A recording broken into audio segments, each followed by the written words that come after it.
Okay, I did say I was going to do another video for you so that we could have a look at how to solve these problems.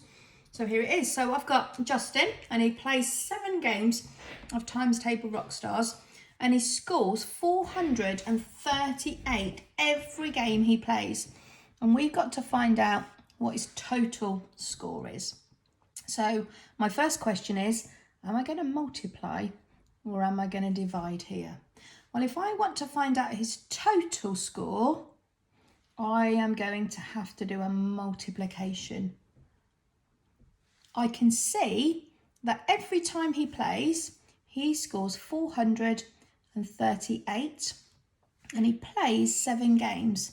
So to find the total, I need to do 438 multiplied by 7. So we're back to thinking about our grid method that we did last week. So the first thing that I'm going to do is I'm going to set up my grid. I'm going to make sure I've got a column for hundreds, tens and ones because I can see I've got a 3-digit number. And then I'm going to do my little line across there. I'm going to record that I'm multiplying, and I'm multiplying today by 7. My multiple is 7. Okay, and I am using my 3-digit number and I'm going to partition it into its hundreds. I've got 400. Into its tens, I've got 30. And into its ones, let's use a green pen, I've got 8. And then what I'm going to do is I'm going to multiply each of the parts by 7. And then I'm going to have to add them all together using a column addition. So 7 multiplied by 400. Well, if I know 7 multiplied by 4 is 28, I know that 7 multiplied by 400 is just 100 times bigger. So I'm going to move the place value of my 28 2 places to the left to make it 2,800. And I'm going to pop in those placeholders there. I know that 7 lots of 3 is 21. So 7 multiplied by 30 isn't 21, but 210.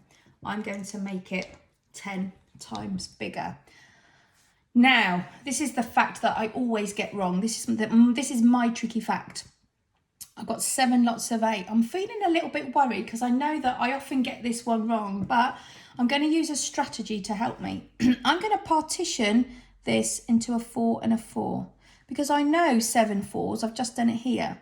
So 7 lots of 4 is 28, but I've got that twice. So I've got to double 28 now. So I know double 20 is 40. I know double 8 is 16. And if I add those together, I get 56. So that's a strategy that I've come up with when I'm finding a times table problem tricky. I'm just going to get rid of those 4s. And I'm just going to get rid of my little strategy over here so we don't get confused. Right, so I've got all my parts. All I've got to do now is add them all together. Now, the best way to do this is with a column addition. Okay, you don't have to do it in your head. You don't have to solve it mentally. And actually, it's really important that you don't do that because if you do go wrong somewhere, you can't jump inside your head to try and figure out where you went wrong. So it's really important that we record all of our thinking down on our sheet. So it doesn't matter how many numbers I've got in my column, I just add them as I would if I'd only got 2. So I can see in my ones column here, I've got 2 zeros. So that's 0. And then I'm going to add 6 more. So I've got 6 ones. I can see in my hundreds column, I've got 1 0 here. And then, sorry, this is not my hundreds column. This is my tens column. See, it's really important. You have to stop and think. In my tens column, I've got a 10 and I've got 50. And I know that 50 and 10 make 60 or 6 tens. In my hundreds column, I've got 800 and then I'm adding on 200 more. Now I know that's 1,000 and I can see my 1,000 column here. So I'm going to put my 1,000 down there and I've got no hundreds. I've got 1,000. So in my thousands Column now, I've got 2,000, add 1,000, which is 3,000. So Justin's total score on Times Table Rockstars is 3,066. That's a pretty good score right there. Okay, so that's how we would solve a multiplication problem using the grid method. Hopefully that's refreshed your memory from a couple of weeks ago. So what we'll do now is we will get rid of that one and we will have a look at the other problem that we had, which was all about Indy practicing her guitar.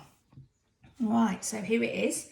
So it says that Indy's practiced playing the guitar for 336 minutes this week. How many minutes has she practiced each day? I've got the word week here and I've got the word day. So I need to know how many days there are in 1 week. And I know that there are 7 days in 1 week. Okay. I've got to decide whether I'm doing a multiplication or a division question. Well, I want to know how many minutes she's practiced every day. So this is my total here now.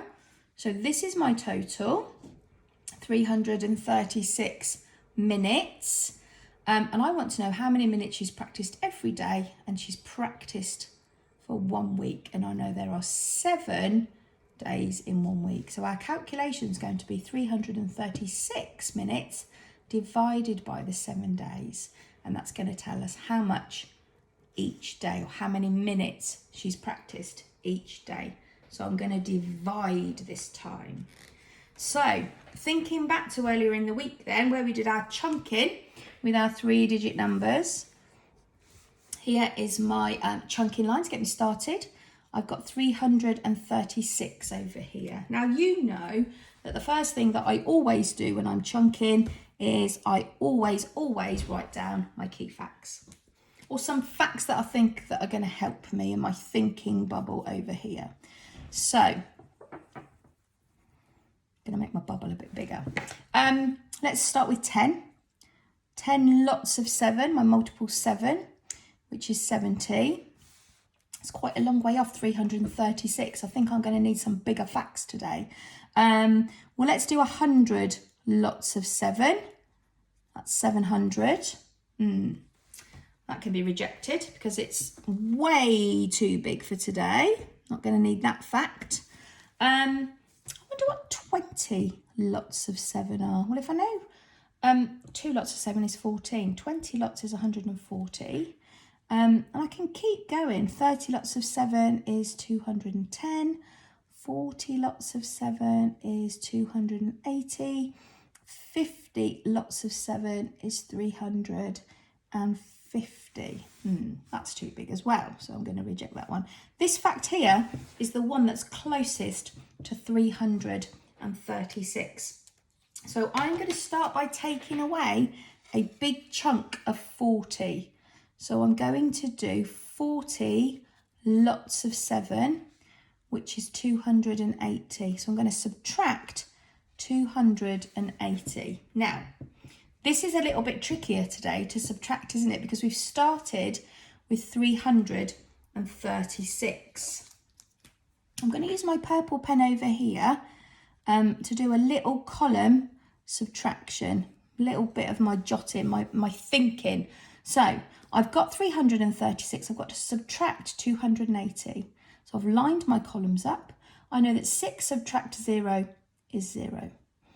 I've got 30 here and I need to subtract 80, which I can't do. So I'm going to have to exchange 100 for 10 tens. So now I've got 13 subtract 8. I could do it that way, or I could count up from 8. It's not 8 though, is it? It's 80. So I've got 130 subtract 80. So I've got 80, 90, 100. So I've got 50 left there. And I've got 200 subtract 200, which is 0. I don't think I've done that correctly. I'm going back to have another little think about 130 subtract 80. I know that's 6. I've got 80, 90, 100, 110, 120, 130. So it is 56. I've got 56 left. Okay, so I've got 56 left. Now, oh, I know. I remember that fact from a minute ago. I know that 8 sevens are 56. I've just used that in Justin's problem. 8 sevens are 56. So I can take away a chunk of 8 lots of 7, which is 56. So I'm going to subtract 56, which gives me my 0. So Indy practices 8 lots of 7 and 40 lots of 7. So she practices for 48 minutes every day. Okay.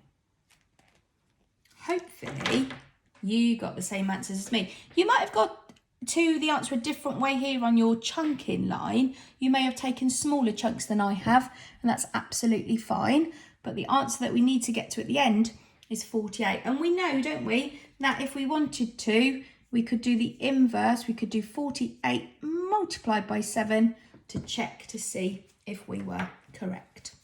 So what I'd like you to do now is I would like you to have a go at the problems on the sheet yourselves. Some tricky ones there, so you're going to have a little brain scratching going on. So have fun.